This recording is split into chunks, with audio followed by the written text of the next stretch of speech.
Kado istimewa dari PKB, Undang-Undang dan Perda Pesantren. Partai Kebangkitan Bangsa atau PKB menelurkan prestasi yang membanggakan. Ketua fraksi PKB DPRD Jawa Barat atau Jabar, Sidikon Jampi, telah membuktikan bahwa DPRD Provinsi Jabar layak menjadi teladan pertama dalam hal memfasilitasi segala kebutuhan yang berkaitan dengan pesantren. Sidikon Jampi, yang sekaligus Ketua Pansus DPRD Jabar, mengatakan, semenjak lahirnya UU Pesantren 2019 silam, Perda Pesantren pertama diinisiasi oleh Jawa Barat. Prestasi yang gemilang ini karenanya dapat dijadikan contoh bagi daerah-daerah lain yang menjunjung spirit kepedulian yang sama pada pesantren. Sidikon Jampi, politisi yang mendapatkan Anugerah Badan Kehormatan atau BK Award 2020 ini, mengatakan bahwa ada 5 poin penting dalam Perda Pesantren. Pembinaan pesantren yang diorientasikan pada peningkatan pengetahuan dan wawasan sumber daya manusia atau SDM, penyelenggaraan dan manajerial pesantren, pemberdayaan, rekognisi, afirmasi, dan fasilitas pesantren. Gambaran pesantren di Jawa Barat khususnya dan Indonesia umumnya, menurut Muhammad Sidikon Jampi SH ini, tidak saja berperan sebagai lembaga pendidikan, melainkan juga sebagai lembaga dakwah dan pemberdayaan masyarakat. Karenanya, kepedulian pada pesantren akan merangkum 3 dimensi sekaligus, edukasi, dakwah, dan pemberdayaan. Partai Kebangkitan Bangsa atau PKB memang betul-betul konsisten dalam memperjuangkan kepentingan pondok pesantren. Sejak semula, telah menjadi pionir dalam menginisiasi lahirnya Undang-Undang Pesantren. Hari ini, PKB telah selangkah lebih maju dengan memotori Perda Pesantren. Lebih dari itu, Sidikon Jampi menyebut Perda Pesantren adalah kado ulang tahun ke-95 Nahdlatul Ulama, khususnya di Jawa Barat. Perda Pesantren dari Jabar ini sudah cukup matang.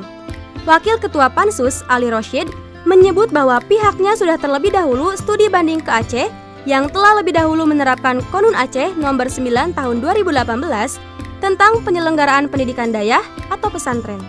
Dengan Konun ini, pesantren menjadi dinas resmi di pemerintahan Aceh. Satu langkah lagi, PKB dapat mendorong Kang Emil atau Ridwan Kamil untuk segera menandatangani peraturan gubernur atau Pergub Jabar tentang pesantren. Sebelumnya, Kang Emil juga menegaskan bahwa Jabar menjadi provinsi pertama yang memiliki perda tentang pesantren.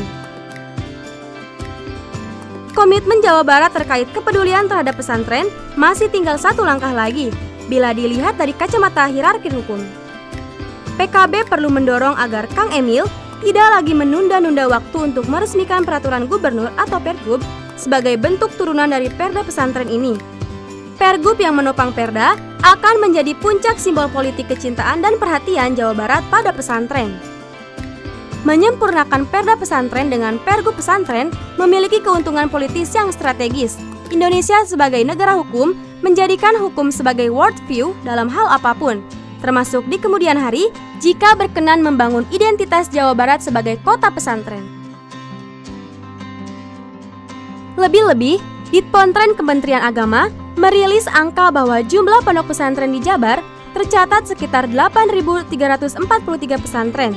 Disusul Banten 4.579, Jawa Timur 4.452, Jawa Tengah 3.787, dan Aceh 1.177 pesantren. Artinya, identitas sebagai kota pesantren bagi Jawa masih cukup beralasan. Jikapun sudut pandangnya di kemudian hari adalah pariwisata religi dan edukasi, seluruh jajaran pemerintah Provinsi Jawa Barat hingga tingkat kabupaten atau wali kota juga dapat menggunakan perda dan pergub pesantren ini sebagai world view.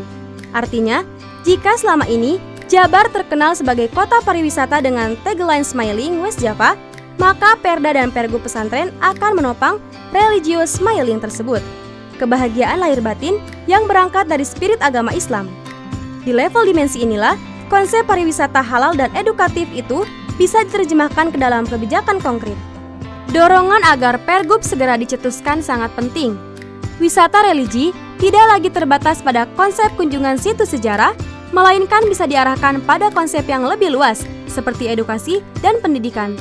Pesantren tertantang berinovasi lebih kreatif lagi, sehingga bisa berkualitas internasional.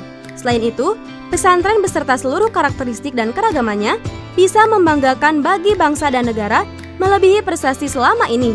Berkat adanya dukungan moral maupun finansial dari pemerintah melalui Perda Pergub tersebut.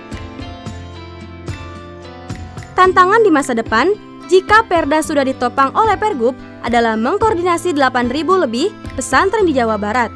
Simbiosis antar pesantren maupun antara pesantren dan pemerintah menjadi pintu gerbang bagi pembangunan di Jawa Barat, khususnya dan Indonesia pada umumnya. Kita pernah punya sejarah bahwa Nusantara menjadi pusat pendidikan agama Hindu-Buddha. Kita akan mengukir sejarah Nusantara sebagai pusat pendidikan Islam di dunia. Political will dari seluruh elemen masyarakat semacam itu hanya butuh satu langkah lagi, yakni dikeluarkannya peraturan gubernur. Sebab, di saat seluruh negara di dunia berlomba untuk kemajuan bangsa dan negara masing-masing, kita tidak boleh bergerak terlalu lamban. Inilah momentum yang tepat untuk kita semua. Wallahu a'lam bishawab.